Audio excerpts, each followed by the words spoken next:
차렷, 경례, 반갑습니다. 오늘은 4단원 기체의 부피 변화 중 1차 시 기체의 압력에 대해서 수업합니다. 학습 목표를 함께 읽어볼까요? 1. 기체의 압력을 기체 입자의 운동으로 설명할 수 있다. 이번 수업을 통해 학습 목표를 정확히 이해할 수 있도록 집중합니다.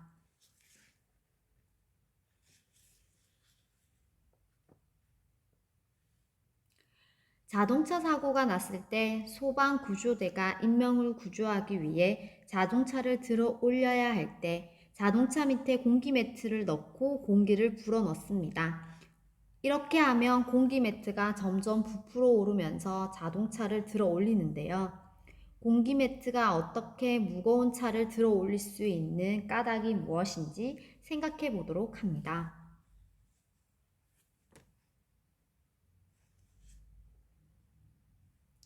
생생개념 영상을 통하여 기체의 압력에 대해 이해하는 시간을 가집니다.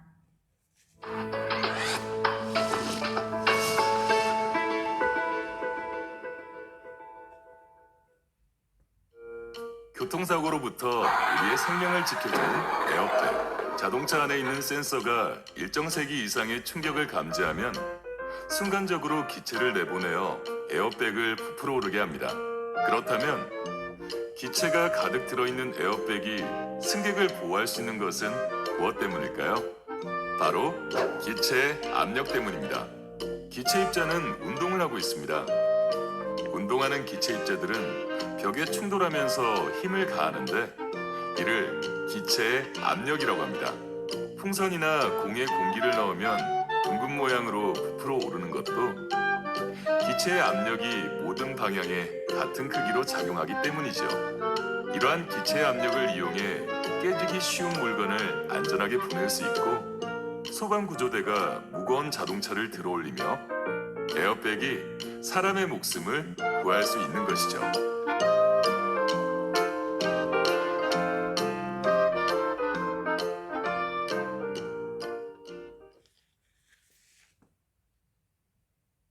영상을 잘 보았나요?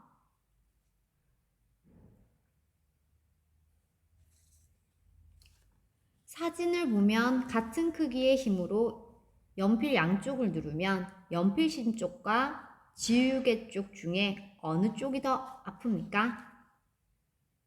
그렇죠. 뾰족한 연필심 쪽이 더 아프다는 것을 우리는 알고 있습니다. 그렇다면 왜 연필심 쪽일까요? 우선 압력에 대해 이해를 하고 난 후에 답을 찾아보도록 할게요. 압력이란 일정한 넓이가 받는 힘의 크기를 나타내는데 같은 힘이 작용할 때는 면적이 좁을수록 압력이 커지므로 뾰족한 연필심이 손가락이 더 아프다는 것을 알았네요.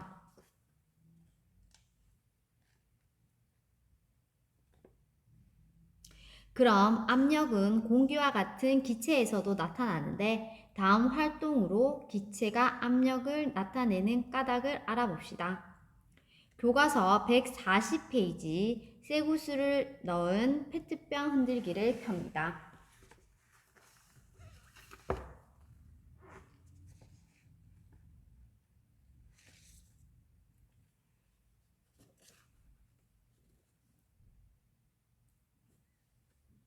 활동 1. 페트병에 쇠구슬 20개를 넣고 흔들면서 손바닥에 전해지는 힘을 느껴본다. 활동 2. 페트병에 쇠구슬 40개를 넣고 흔들면서 과정 1의 결과와 비교한다. 손바닥에 느껴지는 힘은 과정 1과 과정 2 중 어느 쪽이 더 큰가요? 그렇죠. 과정 2 쪽이 더 크다는 것을 알 수 있습니다.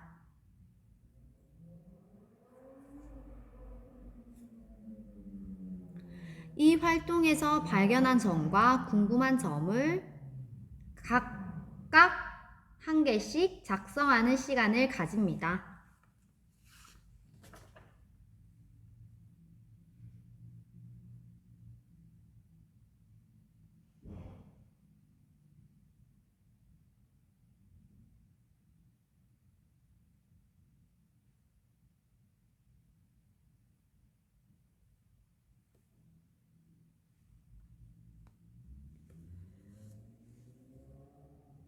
발견한 점의 예시, 쇠구슬이 페트병을 충돌하면서 힘을 가한다.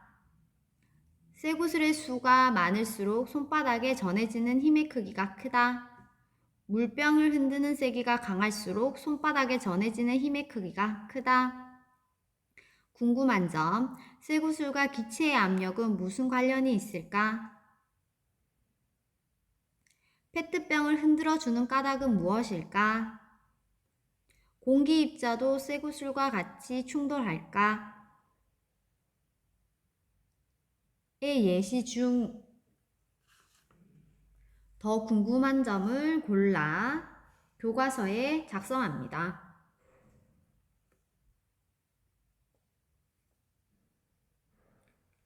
페트병에 쇠구슬을 넣고 흔들면 쇠구슬이 페트병 벽에 충돌하는 힘을 느낄 수 있는데 이러한 힘 때문에 압력이 나타납니다. 사진을 보겠습니다. 페트병 속 쇠구슬의 운동을 자세히 관찰하면 벽에 부딪히면서 힘을 가하고 있음을 알 수 있습니다. 벽에 부딪히는 것을 잘 볼 수 있나요?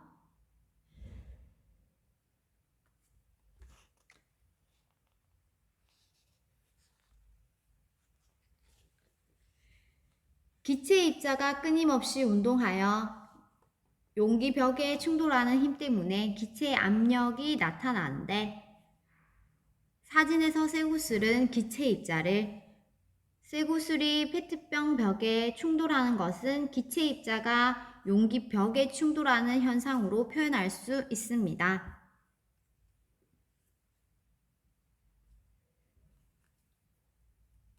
기체의 압력은 모든 방향으로 작용하며 기체 입자가 많을수록 기체 입자가 농구공 벽에 더 많이 충돌하여 압력이 커집니다. 그림에서 볼 수 있듯이 공기가 빠진 농구공에 공기를 넣었더니 기체 입자가 많아지면서 압력이 커지고 농구공이 팽팽하게 부풀어 오름을 알 수 있네요.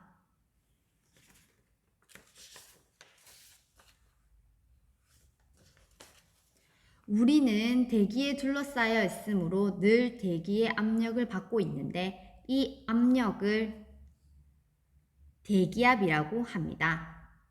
대기압의 특징으로는 1. 모든 방향으로 작용한다. 2. 크기는 지표 부근에서 일기압이라고 한다. 3. 높은 곳으로 올라갈수록 공기의 양이 적어지므로 대기압도 점점 작아짐을 알 수 있습니다.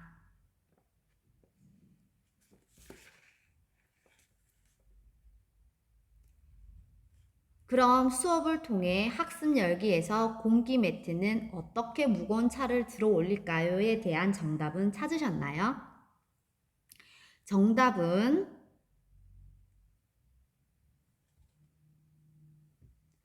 공기 매트 안에 공기를 불어 넣으면 공기 매트 속 기체의 압력이 커져 차를 밀어 올리기 때문에 무거운 차를 들어 올릴 수 있었습니다.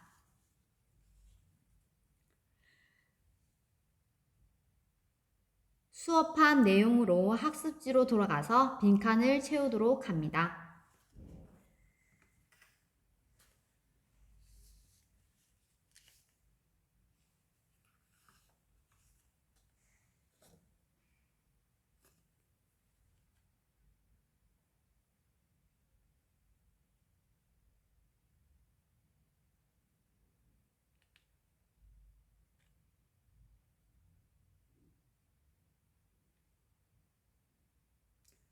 교과서 140, 141페이지를 펴서 오늘 학습한 내용을 정리하는 시간을 가집니다. 중요한 용어를 찾으셨나요? 140페이지의 위에서 세 번째, 일정한 넓이가 받는 힘의 크기를 압력이라 한다. 의 밑줄을 긋습니다. 141페이지 위에서 두 번째, 끊임없이 운동하는 기체 입자들이 용기 벽에 충돌하면서 힘을 가하기 때문에 기체의 압력이 나타난다. 기체의 압력은 모든 방향으로 작용한다. 맨 밑에서 세 번째, 대기압은 모든 방향으로 작용하고 크기는 지표 부근에서 1기압이다. 의 밑줄을 긋습니다.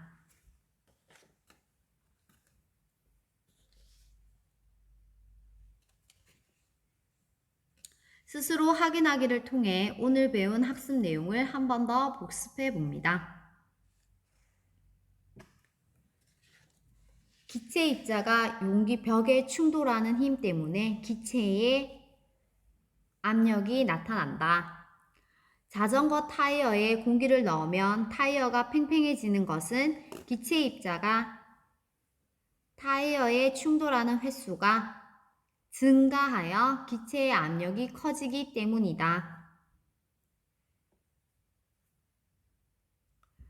매끈한 벽에 흡착 고무를 붙이면 잘 떨어지지 않아 물건을 걸어 놓을 수 있다. 그 까닭을 대기의 압력과 관련하여 설명해 보자.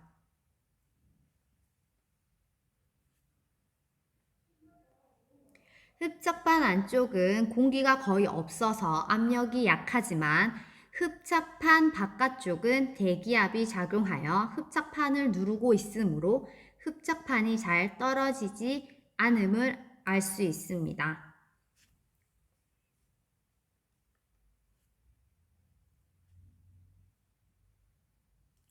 다음은 소방 대피 훈련 영상을 보면서 오늘 수업한 내용과의 연관성을 찾아봅니다.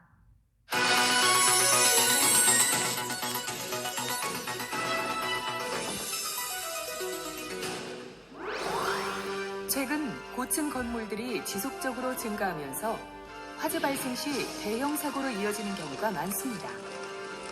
특히 건물 화재로 인한 추락 사고도 매년 증가하고 있는 상황. 이에 고층 건물 화재 시 신속하고 체계적인 인명 구조 대응 능력을 강화하기 위해 고층 건물 화재 현장의 필수 장비인 공기 안전 매트, 복식 사다리 사용법, 유리창 파괴 및 구조 요령에 대해 자세히 알아보겠습니다. 본 교육 영상을 참고하여 현장 상황에 따라 능동적으로 운영하고 적용이 힘든 현장 상황에서는 소방대원 및 요구조자의 안전을 최우선으로 하여 상황에 맞는 현장 활동을 실시하길 바랍니다. 공기 안전 매트 설치 및 구조 요령입니다. 화재 현장에 도착한 선착대 지휘자는 요구조자의 위치를 파악하고 요구조자의 수직 추락 예상 지점이 공기 안전 매트의 중심과 일직선이 되도록 매트 설치 위치를 선정합니다. 만약 요구조자가 매달려 있는 경우 매트와 건물 벽 사이로 떨어지면 사망이나 큰 부상에 이를 수 있으므로 매트를 최대한 벽 쪽으로 붙여 공간을 최소화해야 합니다. 사각지대 없이 안전을 확보하는 것이 가장 중요한 설치 방법입니다. 그 다음 매트 설치 위치에 장애물이 있는지 파악하고 에어컨 실외기 등 장애물이 있으면 분리하여 이동시킵니다. 매트 설치 위치 정리가 끝나면 펌프차에 적재되어 있는 공기 안전 매트와 송풍기, 발전기, 전기 릴선 가운데 가장 먼저 화재 진압대원 4명이 공기 안전 매트를 들고 매트 설치 위치 가장자리로 옮깁니다. 그 다음 화재 진압대원 2명은 송풍기 주입구를 펼치고 매트가 접혀있는 반대 방향으로 굴려서 전개하고 나머지 2명은 송풍기 2개와 발전기, 전기 릴선을 챙겨 매트의 송풍기 주입구 쪽으로 옮깁니다. 발전기는 주변에서 전기를 얻을 수 없을 때 사용합니다. 송풍기 주입구와 송풍기를 단단히 연결하고 공기를 주입합니다. 이때 4명이 매트의 사각 모퉁이를 잡고 접히는 부분 없이 들어서 펴주면 공기를 원활하게 주입할 수 있습니다. 만약 인원이 부족하면 주위에 도움을 요청하고 도와줄 사람이 없을 경우 2명이라도 매트 앞부분을 잡아 올려 공기 유입이 원활하도록 돕습니다. 공기는 평균 1, 2분 정도면 완충됩니다. 이때 공기가 모두 완충됐다고 해서 송풍기를 끄면 천천히 공기가 노출되어 매트가 일정 압력으로 부풀어 있지 못하기 때문에 송풍기 전원은 계속 켜둡니다. 공기 안전 매트 설치가 끝나면 현장 안전점검관이나 지휘자가 매트의 상태를 점검합니다. 매트를 안전하게 설치하고 나면 요구조자 구조를 위해 매트 각면에 안전요원을 배치합니다. 만약 소방 인력이 부족할 경우 주위에 도움을 요청합니다. 안전요원은 매트를 고정하고 요구조자가 낙하할 때 매트 밖으로 튕겨 떨어지지 않도록 잡아주는 역할을 합니다. 안전요원 배치가 완료되면 현장 지휘자가 요구조자에게 낙하 요령을 전파합니다. 요구자에게 알립니다. 뛰어내릴 때는 양손을 가슴에 교차하고 몸을 니은자로 만들어 매트에 엉덩이가 먼저 착지할 수 있도록 해야 됩니다. 다리가 먼저 떨어질 경우 척추 골절 등의 부상으로 이어져 하반신 마비 또는 사망에 이를 수 있기 때문에 요구조자의 엉덩이나 등이 매트의 중앙 표시로 떨어질 수 있도록 유도해야 합니다. 요구조자가 준비되면 지휘자는 낙하를 지시하고 한 번에 한 명씩 차례로 낙하합니다. 요구조자 낙하 시 안전요원은 신속히 요구조자를 매트 밖으로 나오도록 돕습니다. 요구조자가 안전한 지역으로 이동한 것을 확인한 후에 다음 요구조자에게 낙하 준비를 알립니다. 다음 요구조자는 반드시 매트의 공기가 다시 완충된 후에 낙하하도록 합니다. 복식 사다리 설치 및 구조 요령입니다. 화재 현장에 도착한 119 안전센터 선임자가 현장 상황을 파악하고 난 후 요구조자 위치를 확인합니다. 그 다음 파괴열 창을 정하고 파괴열 창문의 좌측 벽면에 사다리 설치 위치를 잡습니다. 이는 유리창 파괴 시 유리 파편이 떨어져 발생할 수 있는 안전사고를 방지하기 위함입니다. 위치 파악이 끝나면 선임자의 지시에 따라 지지자, 등반자 역할을 할 소방대원 2명이 펌프차에 적재되어 있는 복식 사다리를 꺼내 설치할 위치로 이동합니다. 이때 지지자가 사다리 아래 부분, 등반자가 윗부분을 잡고 이동하고 설치할 위치에 사다리를 내려놓습니다.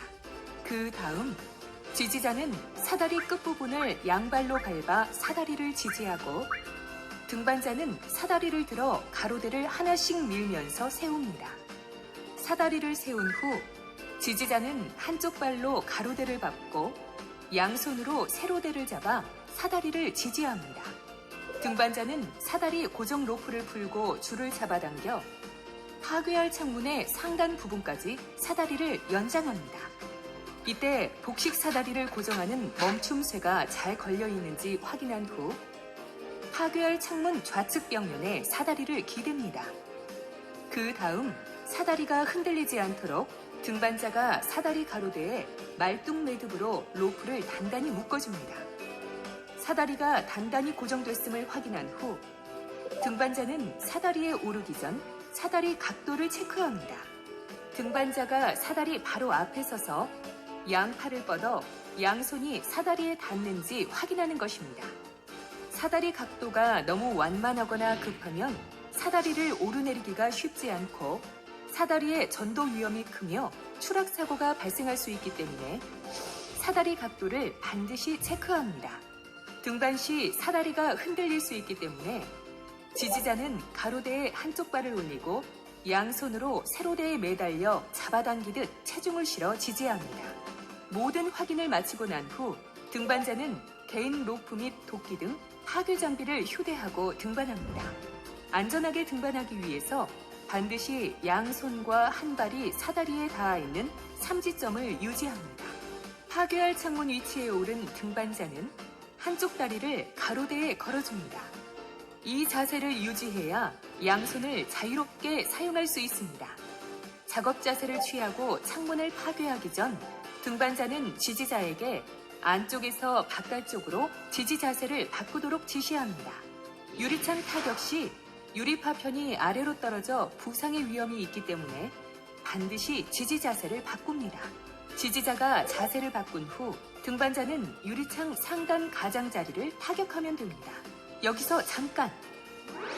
유리창을 안전하게 파괴하고 요구 조자를 고조하기 위해 유리 종류별 특징을 제대로 파악하는 것이 중요한데요. 실생활에 주로 사용하고 있는 유리 종류와 파괴 시 각각의 특징에 대해 알아보겠습니다. 유리 종류는 크게 일반 복층유리, 반강화 복층유리, 강화유리로 나눌 수 있습니다. 일반 유리는 유리와 유리 사이 공기층이 있는 복층유리로 사용하는데 단열 효과가 뛰어나 주로 아파트나 주택에서 많이 사용하고 있습니다. 일반 복층유리를 파괴해 보겠습니다.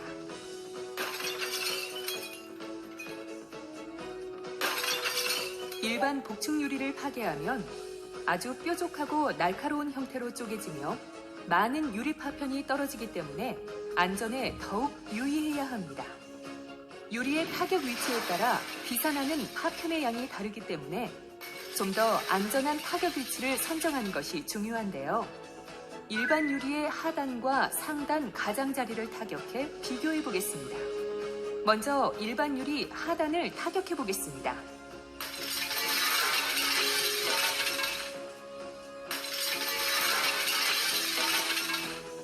타격 위치 위에 있는 유리까지 한 번에 깨져 상당히 많은 유리 파편이 떨어지게 됩니다.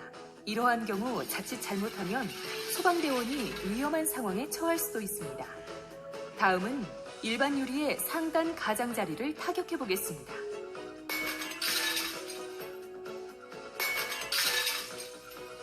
타격 위치 주위에 유리만 깨져 하단을 타격했을 때보다 적은 양의 유리 파편이 떨어지는 모습을 볼 수 있습니다. 따라서 소방대원이 유리보다 높은 위치에서 유리 상단 가장자리를 타격하는 것이 가장 안전한 방법입니다. 유리 타격 후 테두리에 남아있는 유리를 완전히 제거합니다. 그래야 소방대원과 요구조자가 안전하게 창문을 통과할 수 있습니다.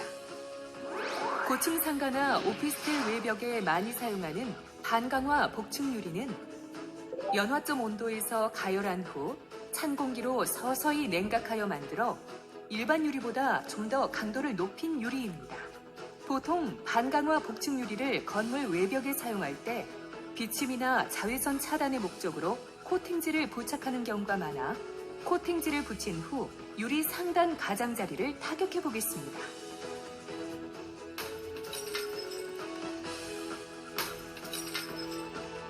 코팅지가 붙어있는 반강화 복층 유리를 타격하면 유리는 큼지막하게 둥근 형태로 쪼개집니다. 날카로운 형태로 깨진 일반 유리와 비교하면 좀 더 안전한 형태로 깨짐을 확인할 수 있습니다. 또한 코팅지가 깨진 유리를 잡아주기 때문에 비산하는 양이 적습니다. 하지만 일반 유리보다 코팅지를 걷어내는데 좀 더 많은 시간이 소요되기 때문에 코팅지를 신속히 걷어내고 요구 조자를 구조해야 합니다.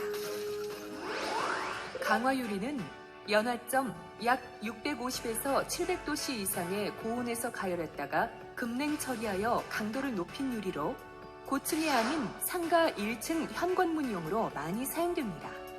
강화유리는 강도가 높기 때문에 중앙을 타격할 경우 쉽게 깨지지 않습니다. 강화유리의 가장 약한 부분이 바로 모서리입니다. 이 부분을 타격해야 유리를 쉽게 깰 수 있습니다. 또한 강화유리는 작은 알갱이 형태로 깨져 빠른 시간 내에 유리 파편을 제거할 수 있습니다. 화재 현장에 도착했을 때 육안으로 유리의 종류를 구분하기는 어렵습니다. 우선 유리의 상단 가장자리를 타격한 후 그 깨지는 모양과 파편 형태에 따라 유리를 구분하고 특징을 제대로 파악해 요구 조자를 안전하게 구조하는 것이 중요합니다. 등반자는 안전을 위해 개인 로프로 요구 조자의 가슴 부분을 고정 매듭으로 묶습니다. 등반자는 요구 조자가 최대한 사다리에 밀착하여 30점을 유지하며 내려오도록 지시합니다.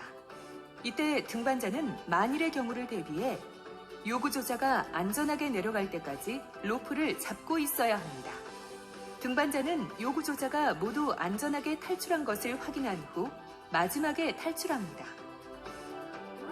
지금까지 고층 건물 화재에 대비한 공기안전 매트와 복식 사다리 설치 및 유리창 파괴 요령에 대해 알아보았습니다.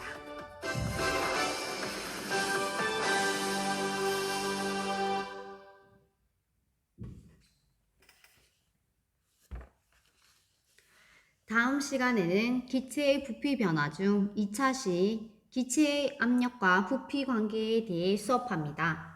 그럼 온라인 클래스 출석 체크에 줌 링크를 걸어 두었으니 우리 줌에서 만나요. 안녕!